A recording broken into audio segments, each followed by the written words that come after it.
сайн байцгаана уу? Тэгэхээр мэйл хаягийн нэвтрэлтүүд болон аюулгүй байдлын тухай зөвлөмж хүргье. За мэйл хаягийн ер нь бол одоо ингээд жишээлбэл мэйл хаягийнхаа нууцыг алдна гэдэг нь өөрөө тухайн мэйл хаягийнхаа бүх хяналтыг алдна гэсэн үг удирдлагыг жишээлбэл таны бизнес харилцагч руу мэйл илгээх эсвэл таны яг мэйл дээр ба бүх контентыг хулбарлаж авах, татаж авах эсвэл устгах гэдэг олон зүйлийн үйлдэлүүдийг ерөнхийдөө бол халдах шийх боломжтой болно гэсэн үг. За тэгэхээр өөрийнхөө мэйл хаягийн нууц үеийг алдсан үгүйгээ офис имэйлийнхаа веб мэйл хэсгээс ингэж шалгах боломжтой. За та энэ дээр дарангуут my account гэсэн хэсэг гараад ирнэ. За my account дээр дарангуут last logins гэж байгаа.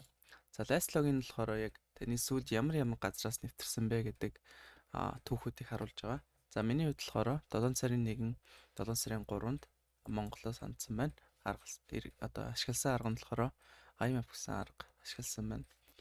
За тэгэхээр хэрвээ тань дээр Турк ч юм уу эсвэл Америк, Япон гэдэг олон улсууд ингээд гараад тэнгуүтээ олон удаа халдсан байвал та яаралтай өөрийнхөө нууцыг алдсан байна гэж үзээд тэгээд my account хэсэг рүү оронгуудаа шинээр нууц өгсөөлөх шаардлагатай гэсэн үг.